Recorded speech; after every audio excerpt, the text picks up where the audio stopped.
Atėjo metas ir naują kelionę į pietus šiemet pradedu vienas kartu su savo perdarytu vanu. Šią vasarą gyvendami ant ratų trumpam aplankėme Lietuvą, iš kurios ir pradedu naują kelionę į dar vieną neatrastą šalį. Kadangi išvykstu vienas, manęs laukia daug buitinių netikėtumų ir pirmų kartų. O prieš pradedant kelionę savo vaną teko kaip reikiant atrestauruoti. Daugiau nei 1000 eurų išėjo ant važiuoklės pakeistos naujos oro pagalvės. Labas draugai ir sveiki sugrįžę į kanalą. Per šiek tiek daugiau nei mėnesį laiko praleisto Lietuvoje automobiliui buvo padaryta labai daug upgrade'ų. Tiek kas liečia techninę dalį, tiek ir vidaus įrangą, bet apie tai šiek tiek vėliau. O šiandien skanios kelionės yra vėl kelyje ir mano tikslas yra kuo greičiau pasiekti Prancūziją, kur šiuo metu yra Virginija ir nuiminėja vynuogių derlių.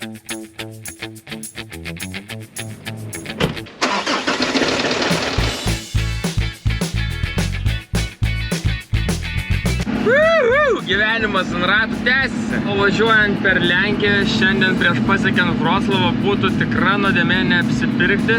Tad suksim į vieną pigiausių Lenkijos parduotuvių Biedronką ir pažiūrėsim, ar iš tiesų ten viskas taip jau yra pigiau.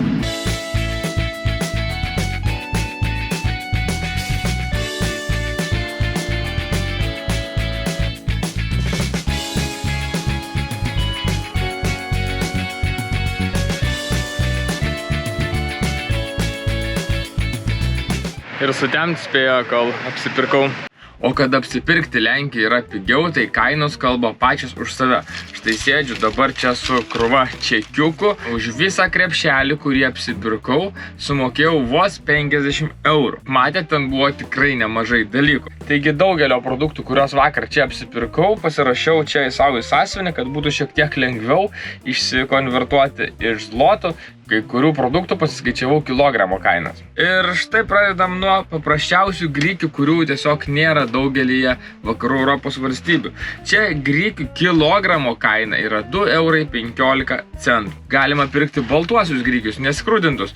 Jų kaina yra vos 2,66 € už kilogramą. Dar įsigijau ir įvairiausių kitokių košių. Pavyzdžiui, kuskusas 2,15 € už kilogramą. Įsigijau dar savo mėgstamiausių riešutų. Anakardžiai kainuoja 12,40 €, o migdolai 9,70 € už kilogramą. Na, o būnant Lenkijoje yra vienas pagrindinis dalykas – garsusis liliputo sūris. Štai toks visai nemažas, kainavo 1,72 €. Lenkijoje pagamintas produktas be jokių pridėtinių dalykų. Tiek kelionės metu, tiek ir kasdieniai van life savo buityje aš mėgstu gerti kavą. Gardau su cikorija kavos, toks didelis stiklainis, kainavo vos 3,50 €. Man tai atrodo labai be galo čia viskas pigu. Dalykai, kurie turbūt yra sutinkami pas mus kiekvieną buityje. Ir čia turim pieno litrą vos už 72 centus. Lenkijoje pagamintas 3,2% riebumo. Dar labiau nei pienas mane nustebino būtent štai šių kaizerinių bandelių kaina. Bandelės čia kainuoja vos 7 centus. Tad pasitikrinus kainas tiesiog tikrai nebelieka abejonių, ar verta ar ne apsipirkti Lenkijai. Prieš kertant Lenkijos Vokietijos sieną dar reikia užsukti į degalinę ir prisileisti gerokai pigesnio lenkiško kuro.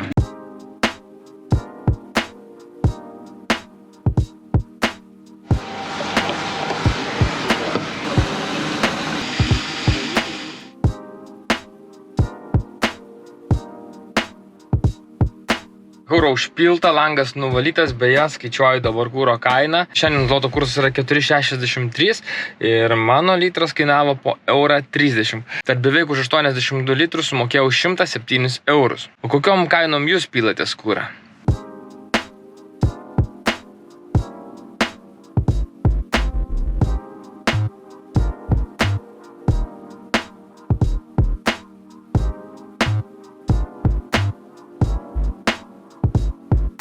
Na ką, ir štai ir Vokietija.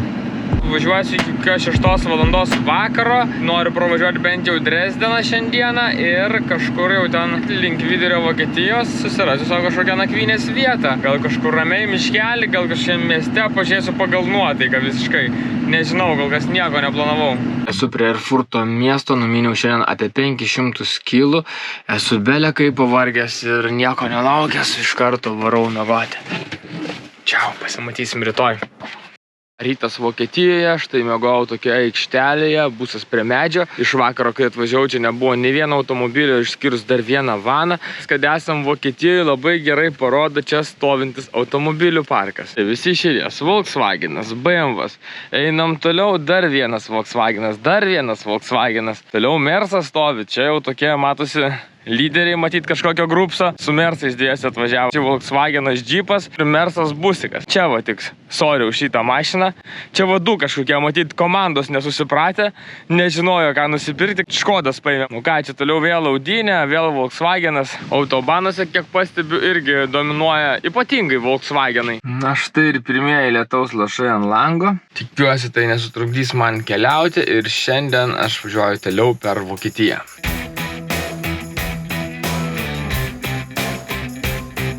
Taip, po truputį judu Prancūzijos link. Šiandien turėčiau pravažiuoti dalį Belgijos, bei vakare atsidurti jau Liuksemburge. Kadangi šiemet vykstu vienas, Virginija prisijungs šiek tiek vėliau, kad nebūtų liūdna keliauti, turiu su savimi pasiėmęs štai tokią knygą pavadinimu Vyro galia. Labai gera knyga, ją tikrai rekomenduoju daugeliu jūsų perskaityti. Aš ją pasiskaitau tai sustojimuose, tai vakare prieš miegą. Ši knyga ypatingai tinka vyrams, bet taip pat rekomenduočiau paskaityti ir moteriams, kurios nori geriau suprasti savo vyrus. Jeigu tingit skaityti šią knygą, taip pat galite rasti ir elektroninį bei audio variantus. Nuorodą, kur įsigyti, rasit pas mane video aprašymuose. Taigi, bičiuliai, darau trumpą sustojimą vienam iš tokių autohofų, auto išsukimų šalia greitkelio Vokietijoje. Čia miega furistai, ilsisi kemperistai ir visi, kas važiuoja automobiliais, užsuka arba į degalinę, arba tiesiog atsipūsti ir pailsėti nuo kelio. Dabar einam į degalinę ir man labai įdomu bus pasižiūrėti, kiekgi kuro kainos yra šiandienai pakelės degalinėje Vokietijoje. Original, Shellas, lygiai toks pats beje, kokiame buvau sustojęs ir Lenkijoje. Ir štai visam gražume kuro kainos ir pačiam viršui mums taip reikalingas dizelis 2,23 € už litrą. Jeigu norit power dizelio, jau 2,46 €. Beje, Vokietijoje labai įdomu ir tai, kad šių kuro kainų jūs nematot prieš nusukdami į degalinę.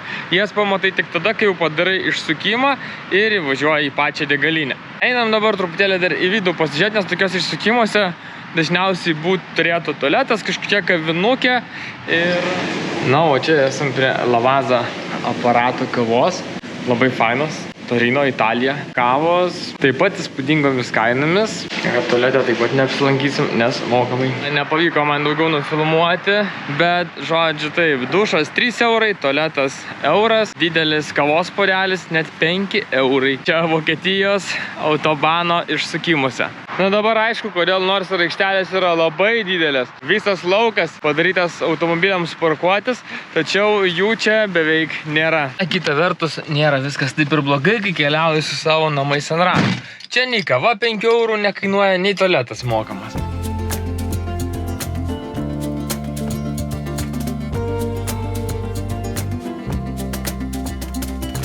28 km iki Liuksemburgo, galutinio šiandienos tikslo, ir kažkur jau netoliuose turėtų būti Vokietijos-Belgijos siena.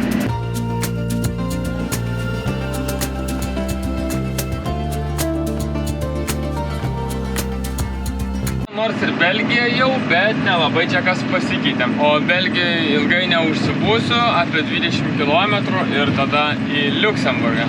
Važiuojant į Liuksemburgą po truputį darosi kamštis, bet ne dėl to, kad čia siena, o dėl to, kad prieki labai daug traktorių. Važiuojam ir į Liuksemburgą. Pas mane už lango jau Liuksemburgas. Šiandien jau 3 valstybė per vieną dieną. Vakarėje, tai šiandien jau būsiu čia, namuose, o rytoj nuo ryto varysim į vieną vietą, būtent dėl kurios specialiai ir užsukau į šią nykštukinę Europos valstybę. O kol lauke nesiliauja grapsenės lietus, šiandien bičiuliai jums parodysiu vieną iš daiktų, kurį įsigijau į savo vano daiktų upgrade'ą. Ir tai yra šis Armiteko žibintuvėlis. Visų pirma, tai yra paprastas žibintuvėlis, tiesiog paspaudi ir šviečia. Ir šviečia labai ryškiai. 1100 liumenų baltos šviesos. Tačiau, jeigu mes jį paspaudžiam 2 kartus, Tada balta šviesa virsta į raudoną. Kiekviena šviestuvėlio švieselė turi net 5 skirtingus veikimo režimų. Visiškai silpnas, laikant stiprėja, mirksi ir išsijungia. Raudona šviesa yra ypatingai tam atveju, kai jūs būnat kažkur gamtoje. Pavyzdžiui, kažkur piknikaujat, palapinėje, ar net ir tam pačiam vane būnant, galima turėti apšvietimą ir nepritraukti prie savęs jokių vabzdžių, uodų, musių ir panašiai, nes būtent šitos šviesos šie visi vabzdžiai bei kiti gyvūnai tiesiog nemato. Raudona šviesa skirta būtent naktiniam apšvietimui. Tai su balta šviesa viskas aišku, galima pasišviesti lauke tiek vaikštant, tiek važiuojant dviračiu ar netgi su kokiom slidėm naktį, jeigu jūs varot. Aš radau nemažai būdų, kaip tai panaudoti vakarais vane. Kadangi prožektoriuko apatinė dalis pagaminta su magnetu, todėl jis limpa prie bet kokio metalo. Dar viena vieta, kur aš jį spėjau panaudoti, tai yra čia galinė sija, kur aš prisilipdau prožektoriuką ir vakare galiu savo skaityti knygą, nenaudodamas viso bendro veno apšvietimo, šviesdamas būtent tiesiai į tą vietą, kur man reikia. Jeigu norit šiek tiek daugiau romantikos savo venę, tai galima užsidegti raudoną šviesą. Aš ją prikabinu šitą žibintuvėlį čia, naudodamas tik magnetą.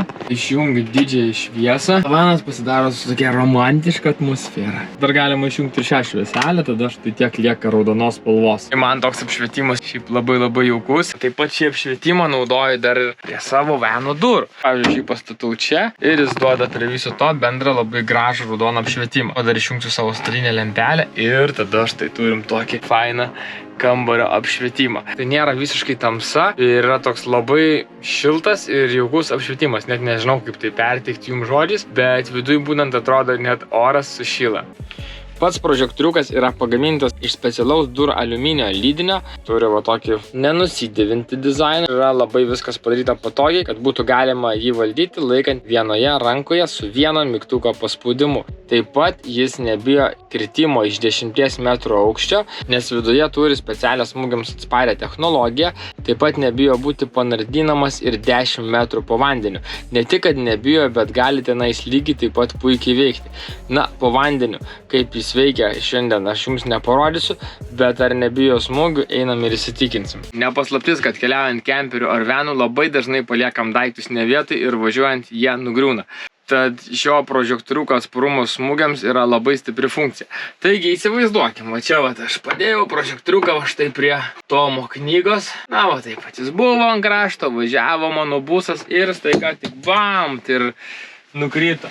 Nu ir kas čia dabar atsitiko? Nu va, guli prožektoriukas, nuredėjo iki kilimėlio, aš jį pasikeliu ir jis veikia. Aš pabandom dar kartą ir žinokit, kad dabar jis buvo padėtas dar aukščiau ant pačios aukščiausios mano vano lentynėlės. Nu ir vėl taip pat įsivaizduojam, važiuojam, čia viskas buvo ir tik bam, prožektoriukas ant žemės. Matot, ne ant kilimėlio, o tiesiai ant žemės, čia kur kieta. Nu ir kaip čia dabar, taip aš sakau, velnės, kaip susinervinu, geras daiktas.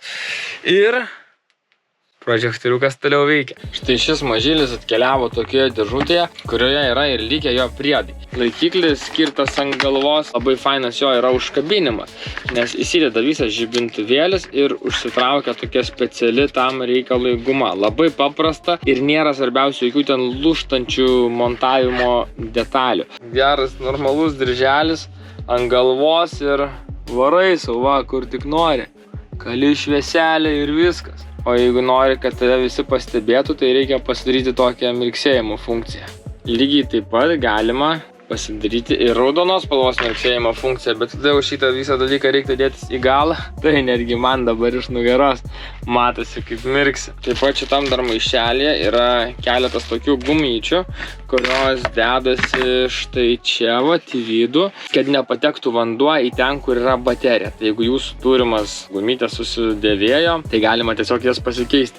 Bet ir tai turbūt tas nėra svarbiausias dalykas, nes šitie žibintuvėliai turi net 10 metų garantiją. Na ir čia dar toks vienas lifehackinis dalykas, tai tiesiog toks kaip pieštuko laikiklis ir jį tada galima įsikišti į marškinių kišenę. Įsidedi, įsijungi ir esi visada matomas. Pakrovėjas gali jungtis į galvutę arba tiesiog į USB lizdą, o kitas galas tiesiog dedasi prie prožektoriuko. Užsidega raudona lemputė, reiškia, prožektoriukas kraunasi. Per 3 valandas pasikrovęs gali veikti net 2 mėnesius. O jeigu jums yra įdomus toks daiktas ir norit jį įsigyti, tai Armitekas daro specialią nuolaidą jų internetinėje parduotuvėje. Linką rasit mano video aprašymuose, būtinai užeikit, pasižiūrėkit į šią parduotuvę. Nebėra barbeninimo iš lauko, tai reiškia, kad nustojo lyti. Dėl to eisim pabandyti, kaip šis prožektoriukas veikia lauke, kiek apšvietimo duoda, pamatysit viską patys. Lauke yra visiškai naktis, o čia yra mano prožektoriukas, kurį mes taip pat ir ištestuosim. Yra pirmoji funkcija, įsijungia ir tokia va jau normalesnė šviesa. Ir štai jau kiek turim apšvietimo, medžiai yra, tai kaip gerai apšviečia busą ir jungiam 3 funkciją. Nu čia jau visai reikalas tolimas. Čia yra miškas priekyje. Čia toks, žinot, kaip būna farų, kur tu gali šviesti ir viską matyti. Tolumoje ganasi žirgai. Na ir taip pat yra mirkčiojanti funkcija. Toks vat avarinis režimas. Na ir lygiai tas pats yra su raudona spalva. Prasideda viskas nuo tokios vat neriškios spalvos. Pasiapgreidina iki ryškesnės ir jeigu reikia, galima kalti jau tada tokią tikrai ryškę raudoną šviesą.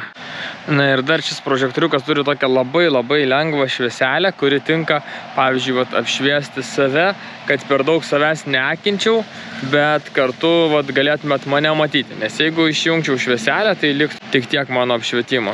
Lygiai tas pats yra ir su raudona spalva. Varote į Armiteką ir perkat savo po tokį prožektoriuką, nes kaip matot, daiktas yra tikrai rimtas, tikrai geras. Jeigu nepatiks, ten grąžinsit, kaip ir sakiau, 10 metų garantiją jie suteikia, pasitikė savo gaminio kokybę. Daugiau čia nėra ką pridurti, viską patys matot. Nuolaidos kodai ir linkas, kaip visada, po video yra aprašyme. O aš, bičiuliai, šiandien jau varau miegoti, nes rytoj laukia ilga diena.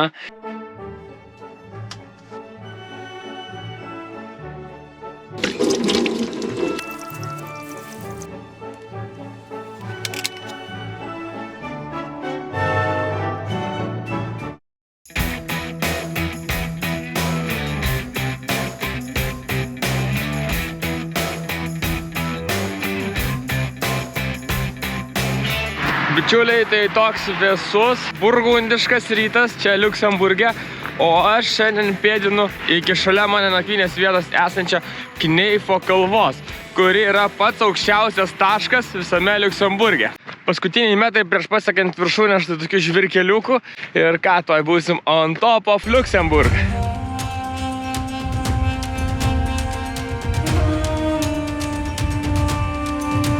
Taip, tadam, esu aukščiausiai Liuksemburgo vietoj. Štai šis akmenukas esantis šalia manęs žymi pačią aukščiausią Liuksemburgo vietą, 560 metrų virš jūros lygio. Beje, dar tokia įdomi istorija su šiuo akmenuku, jog jis tik tai nuo 1997 metų yra skaitomas kaip aukščiausias taškas. Anksčiau turėjo jie kitą aukščiausią tašką, tačiau 97 metais mokslininkai ištyrė, jog ši vieta yra 1 metru aukščiau negu prieš tai buvusioji.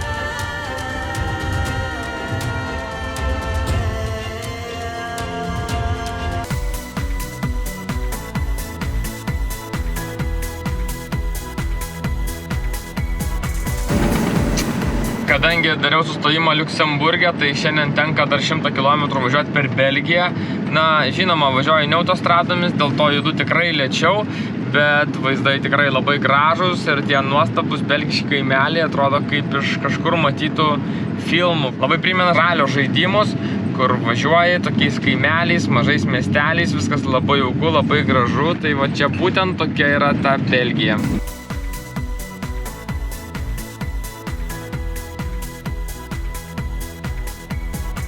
Buvusi Belgijos, Prancūzijos tikrinimo kontrolės zona. Va, koks šernas Prancūzijai. Na ką, jau prasideda ir vynogynai po truputį. Wow, vieni laukai ir vien vynogės. O, čia aplink vien vynogynai. Eik savo. Iš abiejų pusių.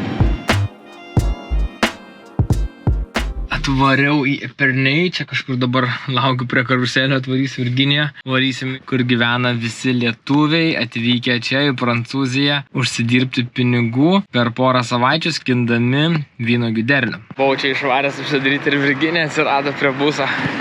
Nu, labas. Labas. Labas. Atvarėm ir lietuvių barakus. Nu, Virginija, ar čia gyveni? Parodysiu antram aukštą, užsiėmiau geriausias vietas. Einam į vidų. Tai ką, baigėsi mano 12 dienų vynuogyne. Šiandien paskutinis vakaras. Visi laukia švenčia pabaigą.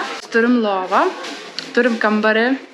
Ir visai neblogos gyvenimo sąlygos. Čia mano yra porininkė, kuri dabar tvarkos, dedasi daiktus, šiandien naktį išvažiuos. Į vynuogynus labai svarbu pasimti porą, kad būtų su kuo kirpti vynogės ir būtų linksma. Tai ką, mano paskutiniai daiktai. Gavom iš prancūzų tokias skrybelės laukuose, nes buvo tikrai labai karšta. Iš prancūzijos nusipirkau panašią gėrimą, tai yra populiarus prancūziškas gėrimas. Tai kaip limonadas. Jau, liko susikrauti viską ir šiandien važiuosim į vietą, kur matosi apernai ir nakvosim tarp vynuogynų. Ten yra mūsų virtuvė. Čia toks nusileidimo takelis ir rytoj jau namo. Na ką, aš dar pasinaudojau dušą, tai dabar gaivus varom toliau ieškoti nakvynės spoto.